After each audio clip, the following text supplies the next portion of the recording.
Okay, hello. Greetings from Stuttgart.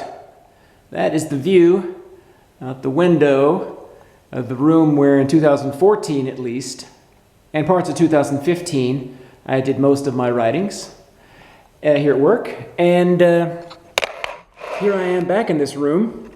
Hello.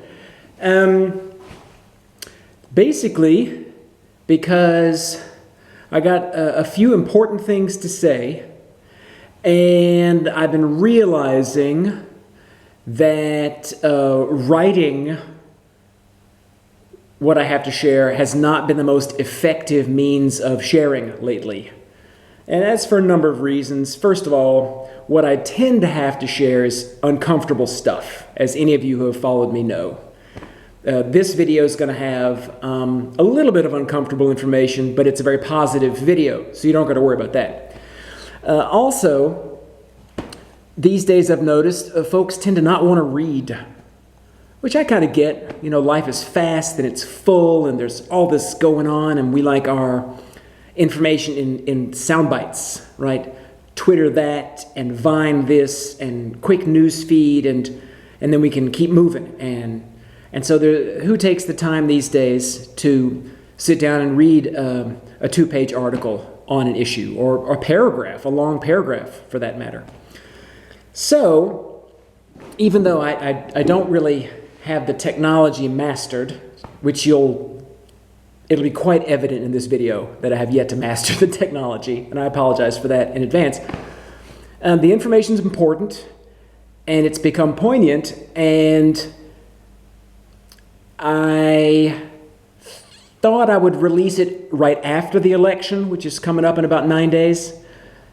And stuff has come to my attention, quite a bit of information has come to my attention, which has made it seem like a good idea to release it maybe a little too soon rather than not be able to release it at all. So that's why I'm going to be releasing it now, ahead of the election.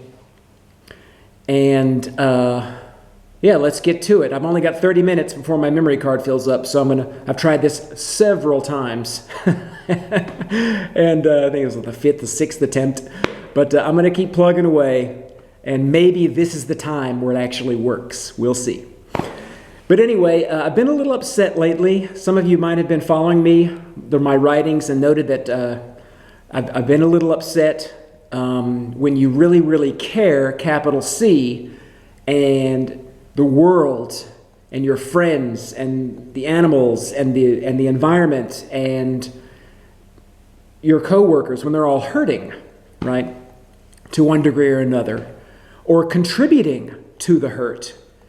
It hurts, and it inspires reactions of rage and sadness and depression and futility and meaninglessness, and this comes out. It's hard to describe, to disguise it. I don't try to disguise my emotions. So when I get upset about it, Obama bombing innocent people overseas on a weekly basis for 7 years, I tend to just let him have it. And or my animal friends being murdered by the millions every day, as you know, most of you are aware that this really bothers me, and so I emote, yeah.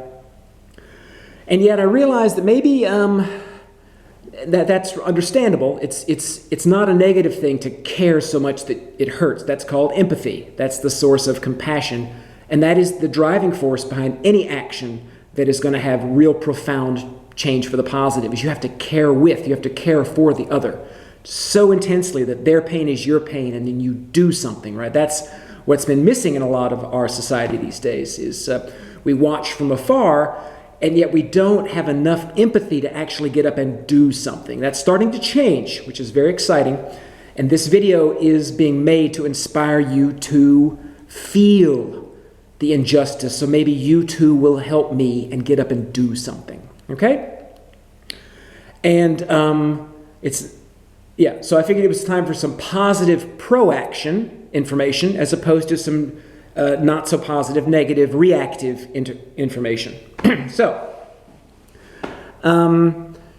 this video is gonna kind of flow right along, and I'm gonna have to refer to notes occasionally, hence the glasses. I don't really see well without them as far as reading goes. And I'm going to be moving the camera around a little bit in this weird studio setup I have here.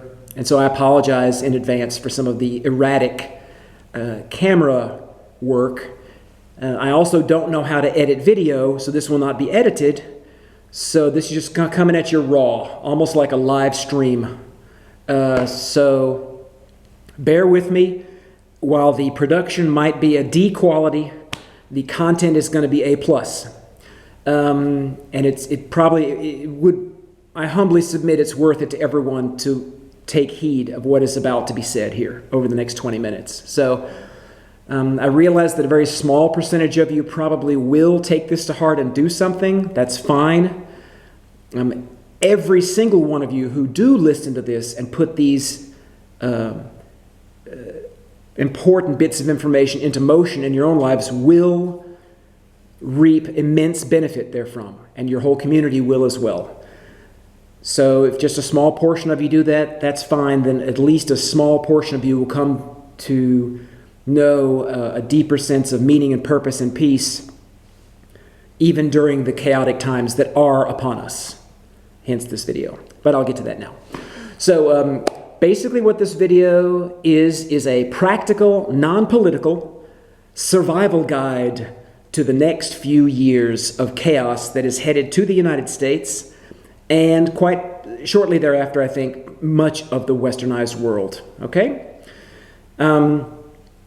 What it's going to basically show is a representation of what most Americans think their country currently is, right now, 1 week before this amazingly bizarre election. And it's going to then talk a little bit about what America, United States, actually has been and is. I'm going to go briefly into what is coming as a result, and coming soon, and coming fast. Hint, it's not very pleasant, hence the video. And then I'm going to end up with the most important part of this video, which is a 3-part plan that you can start implementing right now that will help you, your loved ones, and everyone in your immediate community not only survive through this coming crisis, but possibly even thrive during it. Okay? So let's get right to it. First of all, I'd like to show you a little graph I drew that represents how the vast majority of Americans think their country still is. Okay, let me just, careful, camera's moving again. Apologize for the unprofessionalism. Here we go, careful.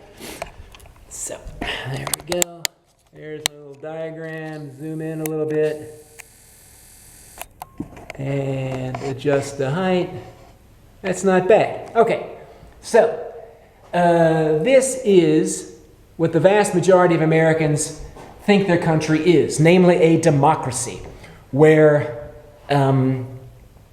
votes are cast, and based on the number of votes, hypothetically in a democracy, it's every vote counts. So like in Germany, where you have a number of political parties, and based on how many votes you get, that's how much influence you have in your representative government. Yeah, that's not how it works in America. America is a republic where you try to get the majority and then the winner takes all. But it's still technically a democratic system where you would duke it out politically with your rival parties and your rival candidates and hope to win, and then represent your constituents, represent the citizens from your district or your state, or in the presidential election, your country as president. And so this diagram kind of represents that maybe you associate with the Republican Party and Donald Trump, which is at 9 o'clock red on this graph. Or maybe you're a very staunchly pro-Hillary supporter and think that not only we need to have a woman president, but for some reason she has to be the first woman president. And so that would be the dark orange at 4 o'clock on the graph. And maybe you're terrified of Trump and have succumbed to Trumpophobia.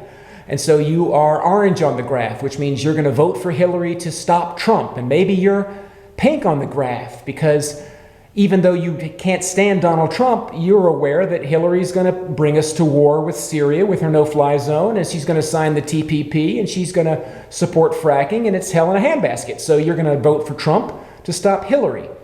Or maybe you're for Gary Johnson in purple, or Jill Stein in the progressive Let's Have Fairness Party in green, or any number of the other third parties in blue, or maybe you just, are fed up with it and you're not going to vote at all, which is a large portion of Americans, always has been, that's yellow.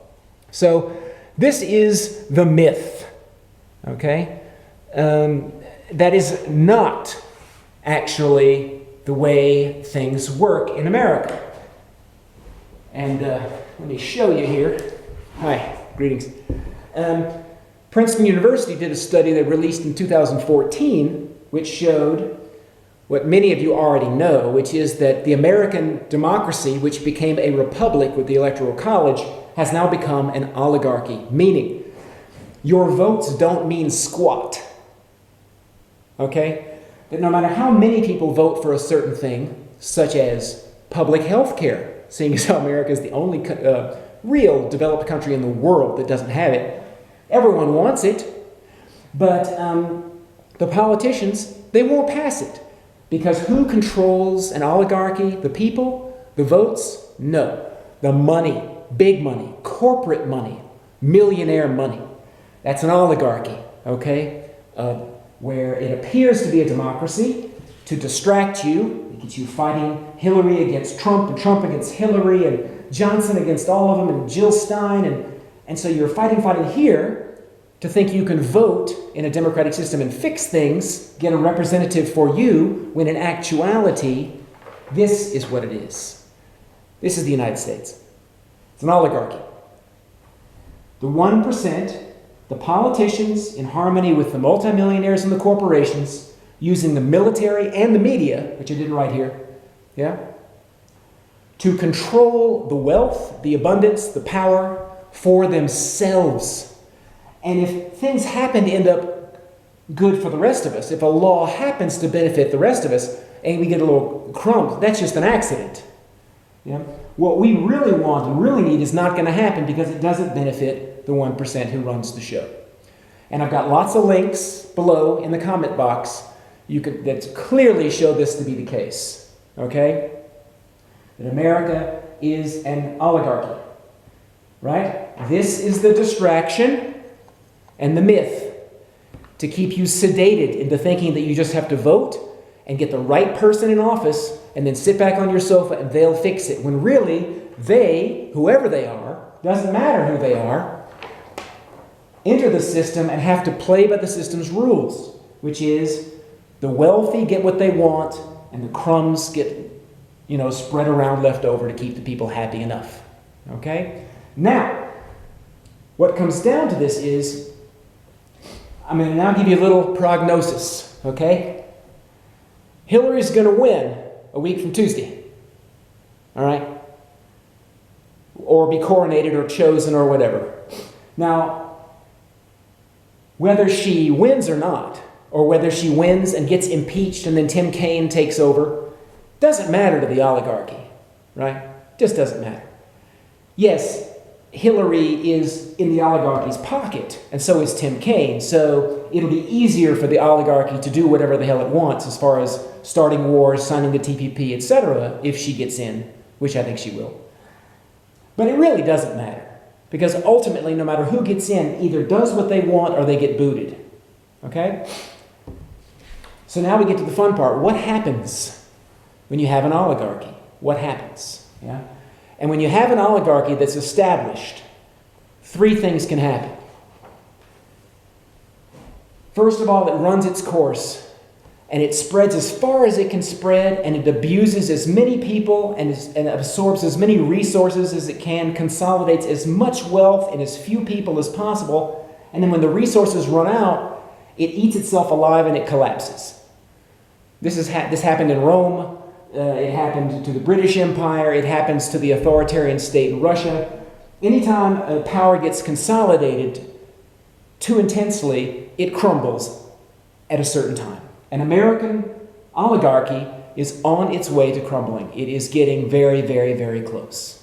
We know this because the oppression that the oligarchy was giving the third world and abusing people in the third world, colonially, now has come back to roost. And we see it in the United States itself, specifically in the abuse of people of color, women, and the poor. Most dramatically, just a week ago in Standing Rock, North Dakota. It does not get any more dramatic than that we're in an oligarchy. There was no legal standing for the military police, the National Guard, militarized North Dakota police from, 6, 7, 8 different states, all coming in to forcefully remove Native American people from their own land for a pipeline primarily funded by a foreign company that was designed to sell that oil overseas. That's oligarchy, okay? It has come home to roost, okay? Which means we're getting close to collapse, hence this video, right? So, now sometimes in history we've seen people waking up from this myth, realizing this truth, and then revolting with violence. And this is a bad idea, especially with as much militarization as the American domesticated police force already has. There is no hope for this to succeed. Even if it did succeed, all you end up doing is starting a new government that ends up doing this again. So Texans, if you want to secede from the Union violently, you're just going to end up with a Texas-sized version of this anyway, right? It's not the solution, right? What's the solution is transcendence, okay? Transcendence. And that's a 3-pronged attack, okay? So let me put the video on me a little bit here, and I'll talk to you face to face, and then I'll go back in a bit to show you my notes as a review. Okay, so we're coming. This is the fun part now. So we're back. All right, I got about 14 minutes to finish this puppy up. So 3-pronged attack. They're all P's. This is a practical way to deal with this coming calamity. Okay, I don't know if it's coming in 5 years. I don't know if it's coming in maybe 1 year. Maybe it's going to come in 20 years, but it's coming. And it's prudent and responsible for us to prepare for it because it's not like a minor problem. This is going to be major crap. And it's kind of us to prepare ahead of time to help those who are going to suffer who have not prepared. That's going to be a lot of people who are not going to be prepared. So, we need to prepare, we need to protest, and we need to proact. PPP. So the first one is prepare. That's pretty simple. We as humans, in an oligarchy especially, have a base subconscious drone buzz of fear. Okay? It's based on the fact that our society has developed to a point where we don't take care of ourselves anymore, right? We need money. And therefore, and there's so much enforced impoverishment that a large percentage of the population is holding multiple jobs down and going into debt and still barely making ends meet, which means they're afraid because if they lose their job or jobs or if they can't cover their debt, right, what are they going to do? No money means no food, they're going to starve, which is essentially true if you have not realigned your priorities to be self-sustainable, which most people in America, the United States, have not. So it's important that we prepare, meaning a month's supply of canned vegetables, preferably in glass bottles, in your basement, along with at least a month's worth of water. Ideally, you'd have your own filtration system.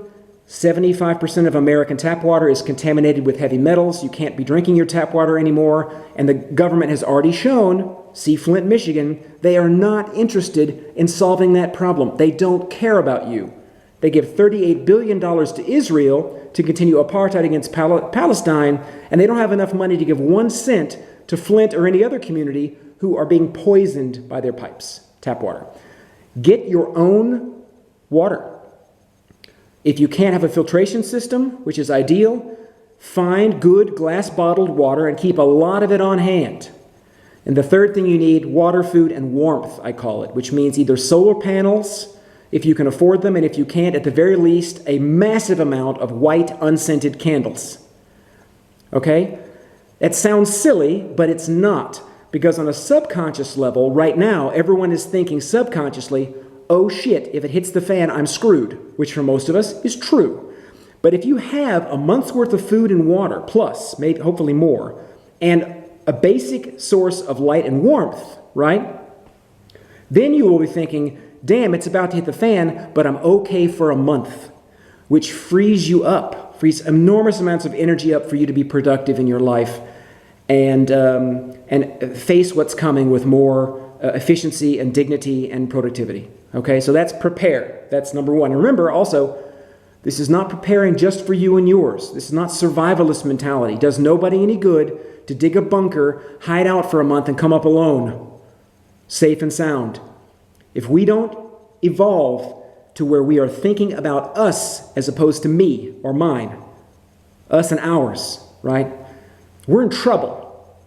Okay, we are in trouble. We have got to start thinking in a much broader context in terms of helping our community, living for our community, not living merely for ourselves. So technically, you'd want to have enough food for you and yours and to help your neighbors, right? Make it a priority. Put it in your budget. Over the next week or two, you can get this together. Vegetables, canned vegetables, bottled vegetables, better, glass is better. And bottled water are not that expensive yet, right? Get them. Start every week. Put it aside, right? So this base fear will be away, and you will be ready to help out if it does hit the fan sooner than we think it will. Okay. Number two, protest, and protest is important for two reasons. Okay. First of all, it can, if done correctly, which I'll talk about in a second, it can lead to change. It can lead to small change from a policy standpoint. That's not what we're talking about. What it can lead to is an awakening of the agents of the oligarchy, the police officers, the low-level politicians, the bureaucrats. If you can approach these people and be witnesses to courageous, peaceful protest, right? Every one of those people is a good person. They all came out of their mother's womb as a good person. They've just made selfish choices to side with the oppressor, to side with evil, if you will, the oligarchy. Maybe they're doing it because they've been brainwashed to think the oligarchy is a good thing. Maybe they're doing it just to pay the rent, right? But they all know, from A to Z, every single one of them knows that this is not right action, that they are not on the right team, okay? So, that having been said, if you can present yourself in a peaceful, courageous manner with dignity and courage, you give a great chance to awaken some of those people and have them come over to the side of meaning and justice, right? Goodness, for lack of a better term. Yeah, the light, which has already happened in North Dakota, by the way. Several officers have apparently turned in their badges and gone to help the water protectors, which is, of course, that's going to happen, right? And so that's benefit number one. Benefit number two, which is very important, is you end up being, if you do this repeatedly and persistently, you draw the attention of the oligarchy away from the most important part of this plan, which I'm going to talk about in my next video. This video is the setup, and then the next video will be the practical, here's what we need to do for the future. But it's a teamwork thing. It's like Frodo and Sam, the penultimate scene of Lord of the Rings. You got Frodo and Sam on the mountain. They're about to enter. They're about to get caught. And Aragorn takes all the armies left. And he goes right up to the Black Gate, right? Not because he thinks they can win.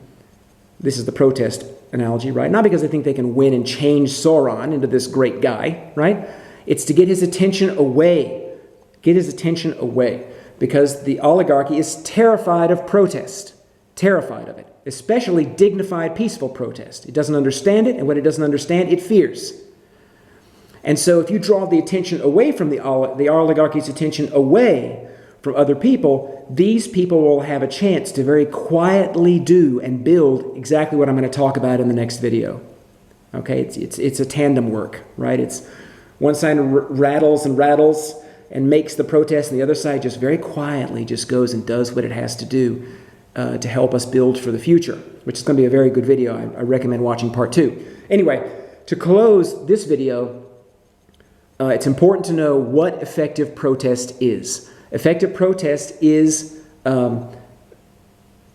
has several components. As what you're protesting is important. It has to be something related to the oligarchy. So that means joining a Black Lives Matter protest to protest systemic racism. That means protesting private prisons, which are repulsive, and the oligarchy is using as slave labor, very cheap slave labor.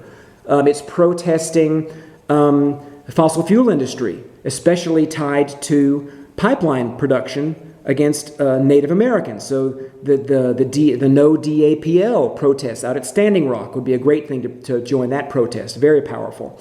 You would want to protest animal agriculture, which is a founding element of the oligarchy and is repulsive in its immorality and is the leading cause of climate change and soon to be climate catastrophe. So you could join DXE or the Animal Liberation Front and protest that way. When Hillary gets coronated, there's going to be war in Syria. You can protest the war. War is also a founding element of the oligarchy. So no matter what you're protesting, you need to protest something. Now, how you protest is important. First of all, get organized.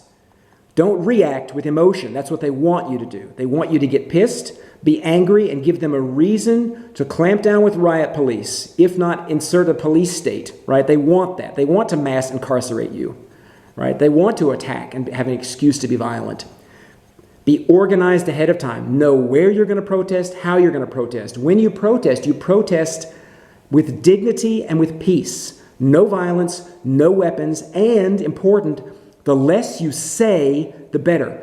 Don't chant and scream. As well-intended as it is, that just activates fight or flight in the police officers present and in the oligarchy. Just go in dignity and be silent, and be consequent is the next one. Consequent. Be ready to be arrested. Do not protest and then shake everyone's hand and leave. Lock down, silent dignity, peaceful protest. Stay until you're arrested. Fill up the jails. And the next thing is persistence. You have to keep protesting and protesting and protesting. Again, because the more you protest in this dignified manner, the more of the police and the bureaucrats and the low-level politicians you're going to get leaving their jobs and coming to you. And tell them that. Tell them that you're ready to embrace them and offer them places to stay. Offer them jobs if you can do it. We need to get these people on the right side of history. We need to get these people on the side of justice and on the side of decency, okay? And these kind of protests will do that, and you're keeping the attention of the oligarchy away from what you will then be doing with the rest of your time and what others who don't want to protest will be doing at the same time, and that's in the next video. So I feel good about this one, and I'm going to close it off and review it and make sure we're good to go. And then I'm going to come back on, review this one a little bit, and give you the juicy heart of the matter, which is what we can all do and really what we must do to start transforming our society in a very quiet but powerful way so we can survive the coming chaos and move on to, as opposed to the next dark ages, where we regress, we can come through the dark ages and maybe progress finally as a species to being a more compassionate group of stewards of the planet instead of destroyers thereof. Okay? Okay, that's it. Love you guys. Look forward to part 2, and peace out.